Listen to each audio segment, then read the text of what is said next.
વિદ્યાર્થી મિત્રો, 10મીના ઇંગ્લિશમાં આપણે યુનિટ પહેલાંની ટેક્સ્ચ્યુઅલ એક્સરસાઇઝ કરી રહ્યા છીએ. છેલ્લા 2 પીરિયડમાં આપણે વોકેબ્યુલરી એક્સરસાઇઝ નંબર 1 અને 2 સોલ્વ કરી.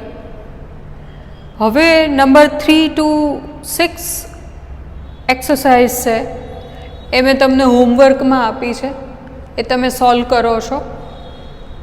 હવે હું સીધી વોકેબ્યુલરી એક્સરસાઇઝ નંબર 7 આપ સૌને સોલ્વ કરાવું છું. આ જે એક્સરસાઇઝ છે એ બોર્ડના પેપરમાં સેક્શન સીનો 41મો પ્રશ્ન છે અને એના 3 માર્ક છે. આ એક્સરસાઇઝ આપણા માટે સોલ્વ કરવી અને સોલ્વ કરતાં એ કઈ રીતે એની ખાલી જગ્યા પૂરાય છે અને એની ખાલી જગ્યાઓ પૂરતી વખતે શેનું ધ્યાન રાખવાનું છે એ આપણે બરાબર સમજીએ છીએ, કારણ કે આ 3 માર્કનો પ્રશ્ન છે શબ્દ ભંડોળનો, વોકેબ્યુલરીનો. તમને એવું થતું હશે કે પહેલા યુનિટમાં વોકેબ્યુલરીની 7 એક્સરસાઇઝ જુદી જુદી રીતે શા માટે આપી છે, પરંતુ વોકેબ્યુલરી છે એ 10મીના બોર્ડના પેપરમાં ખૂબ અગત્યનો ભાગ ભજવે છે અને એ સેક્શન સીનો 41મો પ્રશ્ન છે અને એના 3 માર્ક છે. હવે આ પ્રશ્ન સોલ્વ કેવી રીતે કરવાનો છે, અથવા તો આ પ્રશ્નમાં આપણા 3 માર્ક આપણે કઈ રીતે મેળવવાના છે, તો પહેલાં એની એ સૂચના જોઈ લો છો. પાઠ્યપુસ્તકમાં V7 નંબરની એક્સરસાઇઝ છે, that is vocabulary exercise number 7, એ પાના નંબર 6 પર આપેલી છે. એમાં આ સૂચના છે, select the proper word and fill in the gaps. Select the proper word એનો અર્થ એવો થાય છે કે તમને ઓલરેડી શબ્દો આપી જ દીધા છે અને આ છે અપાયેલા શબ્દોની યાદી. આ 3 માર્કની એક્સરસાઇઝ નથી. આ ફકરામાં તો ખૂબ બધા શબ્દો આપણે હમણાં ફિલઅપ કરીએ છીએ, પણ જે શબ્દો આપ્યા છે એ એક સાથે કાઉન્સમાં આપી દીધા છે અને આપણે એમાંથી યોગ્ય શબ્દ ખાલી જગ્યામાં પૂરવાનો છે, યોગ્ય સ્થાને મૂકવાનો છે અને એના 3 માર્ક બોર્ડમાં હોય છે. આમાં ઘણી બધી ખાલી જગ્યા છે. તો આ એક્સરસાઇઝ શરૂ કરતાં પહેલાં હવે યુનિટ પહેલાંની ટેક્સ્ચ્યુઅલ એક્સરસાઇઝ જે છે એ વોકેબ્યુલરી એક્સરસાઇઝ નંબર 1 થી 7 આજનું હોમવર્ક છે, તમે પાકી નોટમાં પૂર્ણ કરો છો. આ 7મી હું પૂર્ણ કરીશ, પછી આપણે કોમ્પ્રિહેન્શનના પ્રશ્નો ડિસ્કસ કરશું. હવે અહીંયા આવી જાઓ છો તમે બધા પાઠ્યપુસ્તકમાં પાના નંબર 6 પર. તો શબ્દો આટલા છે: કોન્ટ્રીબ્યુટ, ફાળો આપવો, આ ક્રિયાપદ છે. બ્રિલિયન્ટ, તેજસ્વી, આ વિશેષણ છે. પુલ્ડ ઇન એ ક્રિયાપદ છે, આપણે આ પાઠમાં આવી ગયું છે. એકઠા કર્યા હતા, અહીંયા પૈસાની વાત છે કે એકઠા કર્યા હતા. ડિસ્પ્યુટ એટલે વિવાદ. ફાઇનલી એટલે અંતે, છેલ્લે. એમ્પાવરિંગ સશક્તિકરણ કરવું, અહીંયા સ્ત્રીના જ સશક્તિકરણની વાત આ ફકરામાં નથી. લોબીડ, કોઈ બાબતે લોબિંગ કરવું એટલે માંગ કરવી, રજૂઆતો કરવી. પ્રોવાઈડ એટલે ટુ પ્રોવાઈડ, આ ક્રિયાપદ છે. ટુ પ્રોવાઈડ, પ્રોવાઈડ કરવું એટલે આપવું. આ પ્રોવિઝનનું ક્રિયાપદ છે, આનું નાઉન પ્રોવિઝન થાય છે. ફોર્મ્યુલેટ એટલે રચવું અને પોવર્ટી એટલે ગરીબી અથવા ગરીબાઈ, જેનું વિશેષણ થાય છે પુઅર એટલે ગરીબ. હવે આ બધા શબ્દો છે. તમે જુઓ કે આમાંથી કેટલાક વિશેષણો છે, કેટલાક ક્રિયાપદો છે, કેટલાક નામ છે અને ફાઇનલી એ ક્રિયા વિશેષણ છે. એટલે આટલા દિવસથી આપણે વોકેબ્યુલરી કરી રહ્યા છીએ, શબ્દ ભંડોળ અથવા તો વર્ડ ફોર્મેશન કરીએ છીએ, એની ઉપરથી now you must have come to know કે વોકેબ્યુલરીમાં આ બધાનું કેટલું મહત્ત્વ છે. કોનું? નામ વિશેષણ, ક્રિયા વિશેષણ, વિરુદ્ધાર્થી શબ્દ, સમાનાર્થી શબ્દ. ધીમે ધીમે હવે રિપીટેડલી હું તમને વારે વારે કહું છું કે તમને એવી સેન્સ આવશે કે કઈ ખાલી જગ્યામાં શું મૂકવું. મૂળ ફકરો જોતા જઈએ છીએ. તમે આમાંથી માત્ર ગ્રામર જ ગ્રહણ નથી કરવાનું, પણ આ ફકરાની સમજ, એનો અર્થ તમે કોમ્પ્રિહેન્ડ કરશો, ગ્રહણ કરશો, તો ફકરાની ખાલી જગ્યામાં શું મૂકવું એની વધારે ખબર બહુ ઝડપથી પડશે. સુધા મૂર્તિ ફાઉન્ડ ધેટ હનુમાન થપ્પા, આ દક્ષિણ ભારતીય નામ છે, વોઝ એ બ્રિલિયન્ટ બોય. અહીંયા એક વાક્ય પૂરું થાય છે. સુધા મૂર્તિને ખબર પડી કે, ફાઉન્ડ ધેટ, શું ખબર પડી? સુધા મૂર્તિ કરતા છે, ફાઉન્ડ એ ભૂતકાળનું ક્રિયાપદ છે, ફાઇન્ડનું ભૂતકાળ છે. સુધા મૂર્તિ એ શોધ્યું કે, એને ખબર પડી કે Hanuman Thappa was a brilliant boy. હવે અહીંયા ખાલી જગ્યા હતી બ્રિલિયન્ટની જગ્યાએ. Hanuman Thappa was a boy. Hanuman Thappa એક છોકરો છે, પણ કેવો છોકરો છે? બ્રિલિયન્ટ બોય, તેજસ્વી છોકરો છે. આ ખાલી જગ્યામાં મૂકેલું બ્રિલિયન્ટ છે એ વિશેષણ છે. ઇટ ઇઝ એન એડજેક્ટિવ, અને એ બોય નામના અર્થમાં વધારો કરે છે. એટલે બોય આગળનું સ્થાન છે એ અહીંયા વિશેષણનું જ હતું. એટલે આ જે આખી યાદી શબ્દોની આપી છે, એમાંથી સૌથી પહેલાં તમારે વિશેષણ પાસે જવાનું, અને વિશેષણ 2-3 હોય તો એમાં પછી પસંદગી કરવી પડશે. તો સુધા મૂર્તિને શોધ્યું કે હનુમાન થપ્પા એક તેજસ્વી છોકરો છે. આ ફકરાનું પહેલું વાક્ય. પરંતુ અનફોર્ચ્યુનેટલી, દુર્ભાગ્ય એ હતા કે, બરાબર, ફોર્ચ્યુનેટલી એટલે સદભાગી રીતે, પણ અનફોર્ચ્યુનેટલી પરંતુ દુર્ભાગ્ય એ હતા કે he was not able to study further. He was not able to study further. He એટલે કોણ? પેલો છોકરો કે જે તેજસ્વી હતો, હનુમાન થપ્પા. તો દુર્ભાગ્ય એ હતા, સુધા મૂર્તિએ શોધ્યું કે Hanuman Thappa was a brilliant boy, but what was his bad luck? પરંતુ એના દુર્ભાગ્ય ક્યાં હતા? કે he was not able to study further. Further એટલે આગળ, ઉપર. તો તે આગળ ઉપરનો અભ્યાસ કરી શકે તેમ નહોતો. He was not able to, he could not, અથવા તો he was not able to study further, એ આગળ અભ્યાસ કરી શકે તેમ નહોતો. બીકોઝ ઓફ હિઝ પોવર્ટી, તેની ગરીબાઈને કારણે. હવે અહીંયા આપણે મૂક્યો જવાબ પોવર્ટી. પોવર્ટી છે એ પુઅરનું નાઉન છે. પુઅર એટલે ગરીબ, એ વિશેષણ છે.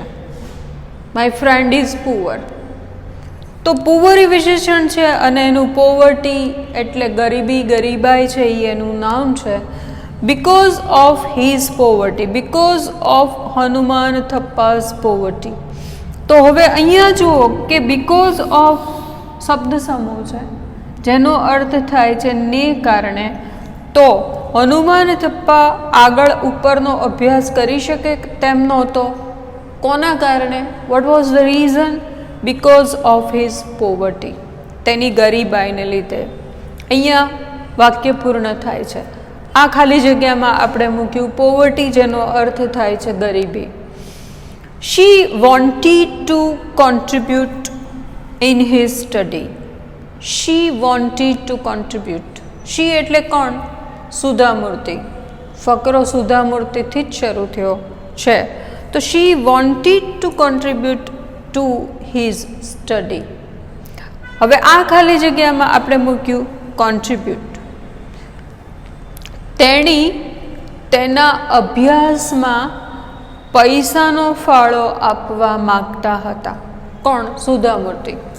સુધામૂર્તિ હનુમાન થપ્પાને અભ્યાસ કરાવવા માટે she wanted to contribute money in his study. Hanuman થપ્પાના અભ્યાસમાં તે પૈસાનો ફાળો આપવા માગતા હતા. હવે જુઓ કે she કરતા છે, વોન્ટેડ ક્રિયાપદ છે, ટુ કોન્ટ્રીબ્યુટ એ પણ ક્રિયાપદ છે. હવે અહીંયા બે ક્રિયાપદ છે, વોન્ટેડ અને ટુ કોન્ટ્રીબ્યુટ. આ ક્રિયાપદ ભૂતકાળમાં છે અને વોન્ટનું ભૂતકાળનું રૂપ છે, એનું ઉચ્ચારણ વોન્ટેડ થાય છે, વોન્ટેડ નથી થતું. તો આ એક ક્રિયાપદ તો છે, આ પાછું બીજું ક્રિયાપદ છે. એક સાદા વાક્યમાં બે ક્રિયાપદો છે પણ બંને પૂર્ણ નથી, આ પૂર્ણ ક્રિયાપદ છે. કોઈ એક સાદા વાક્યમાં બે પૂર્ણ ક્રિયાપદ ક્યારેય ન હોય, તો આ સાદા ભૂતકાળનું પૂર્ણ ક્રિયાપદ છે. એટલે આ જે છે ટુ કોન્ટ્રીબ્યુટ એ અપૂર્ણ ક્રિયાપદ છે, અપૂર્ણ ક્રિયાપદ છે. અપૂર્ણને ઇંગ્લિશમાં ઇન્ફિનિટ વર્બ કહેવાય છે, જેમાં ટુ વાળું મૂળ રૂપ મૂકવાનું હોય છે.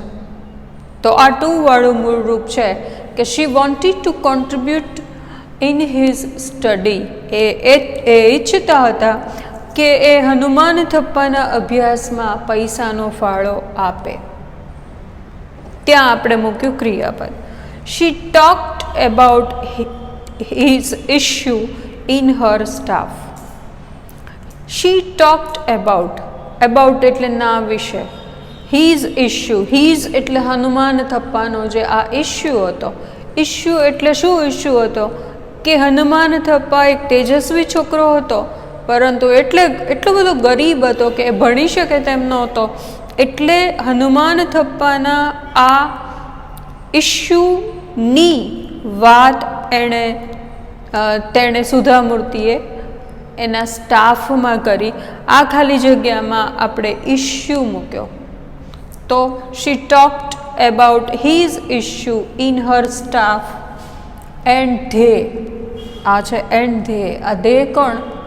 સુધામૂર્તિના સ્ટાફના સભ્યો 50, 25, 100 જેટલા હતા, એટલે એની માટે દે છે. પુલ્ડ ઇન 1 લાખ રૂપીસ, અને તે લોકોએ 1 લાખ રૂપિયા ભેગા કર્યા. હવે જુઓ કે અહીંયા ટોક્ડ આવ્યું, આ ભૂતકાળનું રૂપ છે ક્રિયાપદનું. પછી અહીંયા એન્ડથી બીજું વાક્ય શરૂ થયું, ધેથી શરૂ થયું, એટલે અહીંયા ક્રિયાપદ જ આવશે. આ જગ્યા જ ક્રિયાપદની છે. એ જ વાક્યમાં અહીંયા ટોક્ડ આવ્યું અને અહીંયા પુલ્ડ ઇન આવ્યું. હવે એન્ડથી જ્યારે બે ક્રિયાપદો જોડાય ત્યારે પહેલું અપાયેલું ક્રિયાપદ હોય એ જે કાળમાં હોય એ જ કાળમાં બીજું ક્રિયાપદ બીજી ખાલી જગ્યામાં આવશે. કાં તો આ અપાયેલું હોય કાં આ અપાયેલું હોય. આ એકબીજાના સંદર્ભ તરીકે કામ કરશે જ્યારે તમારે શબ્દભંડોળની ખાલી જગ્યા પૂરવાની થાય ત્યારે. તો તેઓએ 1 લાખ રૂપિયા એકઠા કર્યા. They had a little dispute over the course of his choice. They had a little dispute. આ ડિસ્પ્યુટની ખાલી જગ્યા પૂરી. સ્ક્રીન આ વિડીયોની છે, એમાં બોર્ડ તમારી સામે જ છે, એટલે તમે ખાલી જગ્યામાં આ બધા શબ્દો લખી લેજો કે શું જવાબ આવે. એટલે તમારે પાકી નોટમાં લખી શકાય. તો they had a little dispute over the course of his study. એ બધા સ્ટાફ મેમ્બરે 1 લાખ રૂપિયા ભેગા કર્યા. પછી એ બધા વચ્ચે વિવાદ હતો કે હનુમાન થપ્પા હવે આગળ ભણી તો શકશે, પરંતુ એ કયા અભ્યાસક્રમમાં આગળ ભણશે. એને આપણે 10મી પછી ઘરે ચર્ચા થાય છે ને કે સાયન્સ લેવું કે કોમર્સ લેવું, એવા એક ડિસ્પ્યુટની વાત છે. તો they had a little dispute, નાનો એવો વિવાદ, ચર્ચા, ડિસ્કશન એવું બધા સ્ટાફ મેમ્બર વચ્ચે થયું. શેના ઉપર થયું?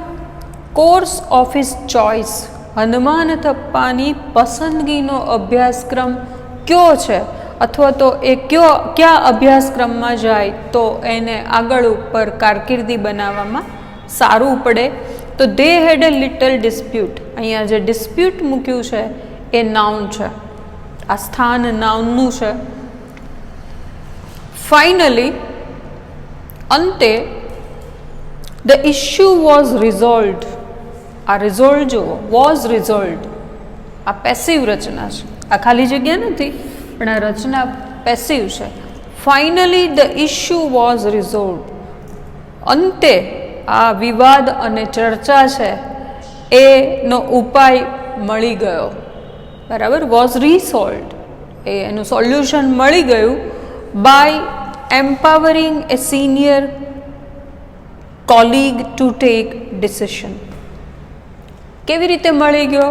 કે જે આખો સ્ટાફ હતો એમાં સુધા મૂર્તિના જે વડીલ સ્ટાફ મેમ્બર્સ હતા, સિનિયર્સ, બરાબર, સિનિયર અને જુનિયર એવા બે શબ્દો છે. સિનિયર્સ અનુભવી હોય તો એ બધા સુધા મૂર્તિના senior colleague to take decision. તો એના એક સિનિયર, એના વડીલ સહકર્મચારી હતા, એણે નિર્ણય લીધો કે હનુમાન થપ્પા જેવા તેજસ્વી વિદ્યાર્થીએ કયા અભ્યાસક્રમમાં અભ્યાસ કરવો જોઈએ, અને ઇશ્યુ વોઝ રીસોલ્વડ. તો the issue was resolved by empowering a senior colleague to take decision. Empowering a senior colleague. તો અહીંયા આપણે ખાલી જગ્યામાં મૂક્યું એમ્પાવરિંગ. હવે જુઓ કે આ સ્થાન અહીંયા ક્રિયાપદનું છે. પ્રેપોઝિશન પછી ક્રિયાપદની ખાલી જગ્યા હોય તો કાયમ માટે યાદ રાખજો કે ઓન, ઇન, ફોર આવા કોઈ પણ પ્રેપોઝિશન હોય કે અહીંયા બી વાય બાય છે, એવા બધા જ પ્રેપોઝિશન પછી ક્રિયાપદની ખાલી જગ્યા મૂકવાની હોય તો 100% એ ખાલી જગ્યામાં ક્રિયાપદને આઈએનજી જ લાગે. હવે આમાં તમારે આઈએનજી લગાડવાનું નથી, આમાંથી એ શબ્દ પસંદ કરવાનો છે. તો આપણે આટલા બધા શબ્દોનો એક ફકરો છે એ અહીંયા ડિસ્કસ કર્યો અને પૂર્ણ કર્યો. ફરી એક વખત તમારી સમજ માટે હું ગુજરાતી કરી જાઉં છું. તમને ઈચ્છા હોય તો તમે લખી પણ શકો છો ગુજરાતી, એટલે સમજમાં વધારો થશે. સુધા મૂર્તિએ શોધ્યું કે હનુમાન થપ્પા એક તેજસ્વી વિદ્યાર્થી હતો, પરંતુ દુર્ભાગ્ય એ હતા કે તે તેની ગરીબાઈને કારણે આગળ ઉપર અભ્યાસ કરી શકે તેમ નહોતો. સુધા મૂર્તિ અથવા તો તેણી તેના અભ્યાસમાં પૈસાનો ફાળો કરવા ઈચ્છતા હતા. તેણીએ તેના સ્ટાફ સમક્ષ આ વાત મૂકી અને સુધા મૂર્તિના સ્ટાફના સભ્યોએ હનુમાન થપ્પાના અભ્યાસ માટે 1,00,000 રૂપિયા એકઠા કર્યા. તેઓ વચ્ચે હનુમાન થપ્પા આગળ ઉપર કયો અભ્યાસક્રમ પસંદ કરે એની માટે એક નાની એવી ચર્ચા અને વિવાદ થયો. અંતે સુધા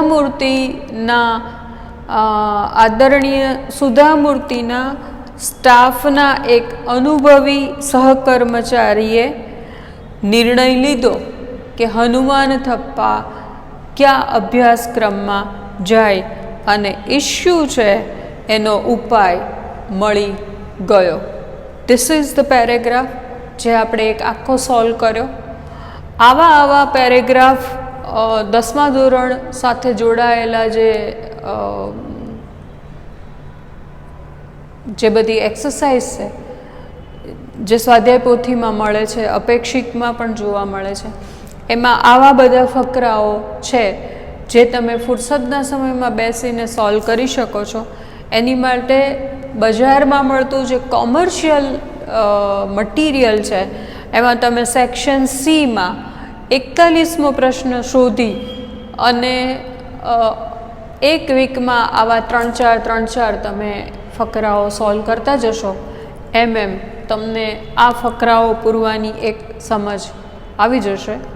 મારો આ ક્લાસ હું અહીંયા પૂર્ણ કરું છું અને હવે યુનિટ 1ની વોકેબ્યુલરી એક્સરસાઇઝ નંબર 1 થી 7 તમે પાકી નોટમાં પૂર્ણ કરો છો. Thank you. Good bye.